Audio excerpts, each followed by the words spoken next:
Morning, YouTube. This video is going to be about privilege, and specifically white privilege. Now, all people have privileges to a degree, but again, just like I stated in my last two videos, I want to address really privilege in light of the Trayvon Martin issue. So, people who know how to think understand that I do recognize that all people have privileges, but this video is in response to all this nonsense that's going on now in regards to this outcome of this verdict. And as I stated before, I agree with the verdict. I think the jury came back with the only verdict they could come back with, and under the legal designation, George Zimmerman is not guilty under the legal designation. But under the moral designation, he is definitely uh, not innocent. Okay, now, that being said, let's talk about white privilege. Now, white privilege is an interesting thing because whites are not the only ones who have enjoyed this. I mean, many people have enjoyed certain privileges in life, and they still currently do. But in light of the racism issue, it usually comes back to black and white. And so let me just touch on this just briefly. Whites in America, this is something that they don't seem to be able to understand or be able to grasp. And when I mean they, I'm generally speaking, I'm speaking of all white people. Okay, so don't get your panties all in a bunch. And that is that they indeed have white privilege. The problem with a privilege, oftentimes, is that time is a component of privilege. And sometimes when you attach time to a privilege, people start to believe that it's a right. Okay? And you have to be very, very careful of that because time is always the component that added to anything can change the meaning of something.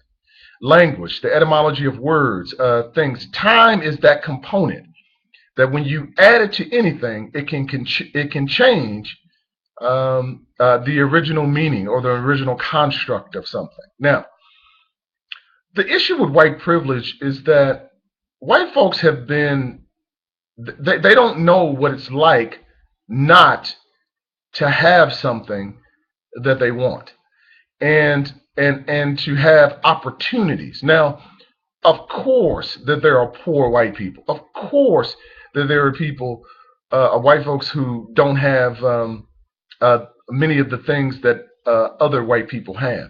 The issue is that do they truly indeed have an opportunity to? Yes, they do.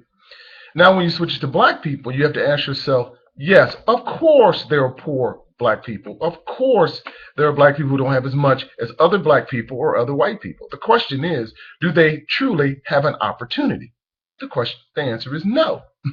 So the idea that that people don't understand this is it's a mystery to me because it's right there. Okay, let me give you an example. I love getting examples because this is how Jesus taught, through examples, necessary inference, and doctrine. So let me give you an example.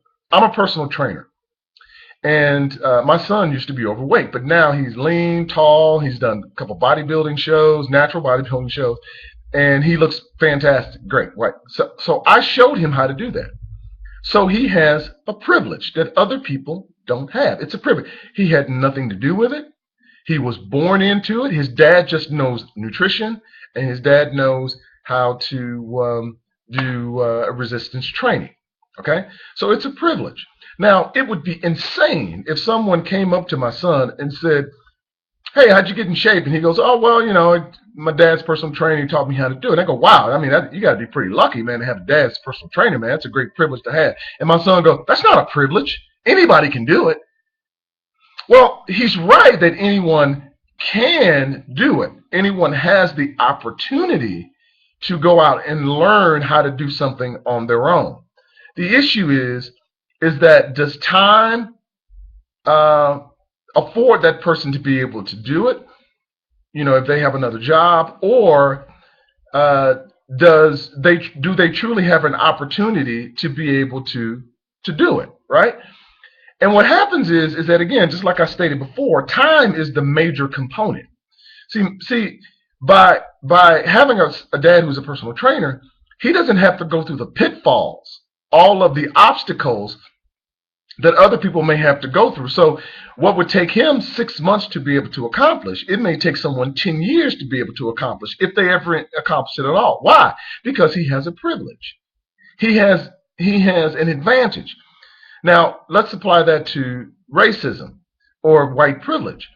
White folks get pennies all in a bunch as soon as black people start talking about that there is such a thing called white privilege. Like, oh, I didn't do anything to you. It's none of my fault. I'm not holding black people down. Black people just want to, blame white people for everything that's going on in the black neighborhood. And first of all, black people don't blame white people for everything that's going on in the black neighborhood.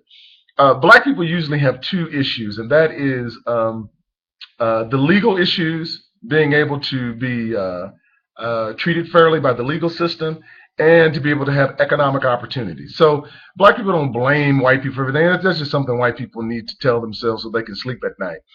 But so if you apply it to the racism issue or the white privilege issue, more specifically, not the racism issue, but the white privilege issue, and you tell a white person that they have a privilege, they get all upset about it. Go, you have the same opportunity that I have. Well, the numbers just don't bear that out. And if you really look at this thing, you realize that black folks don't have really truly the same opportunity as whites. Now, where white folks get tricked up with this is that they see a few black people successful. And then they wrongly believe that because they see a few, that all people have this opportunity. Let me dispel this rumor. If you know anything about supply and demand, you know this is not true. Let me say this. It is untrue to tell people that you can be whatever you want to be. That's untrue. You can look at them Will Smith movies all you want. You can look at any type of motivational speech you want. The laws of supply and demand will not allow it. Everyone can't be an astronaut. Even if everyone had the mental aptitude to be an astronaut. And this is one of the fundamental things people don't understand about information. You see, information in and of itself means nothing. The only reason information even has validity is when you have people who don't know.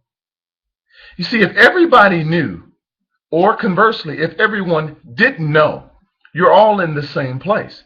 So then information has no value. Information only has value when you have people who don't have it. Okay? So there's this law of supply and demand that is always at work. It's like people, I think, what was it, the Asians, they have zing and zang. I don't know what it is. I'm not trying to make fun of it. I just don't understand what it is. But you see, there's always an opposite. It's like good and evil. How can one know what is good unless one knows evil? You have to do. They are they're incompatible, but yet compatible at the same time, meaning that you can't know one without knowing the other. And so again, I don't know if I'll make another video to explain more, but if you want me to explain a little bit more in detail, I just wanted to just kind of touch a little bit on this idea, because it is a philosophical position. And if you're not into philosophy, or if you're not into reading or expanding what it is you know, then this video is probably totally over your head. But if you want to make a comment, or you think I'm totally wrong, get back with me and I'll be happy to debate it with you. Thanks a lot.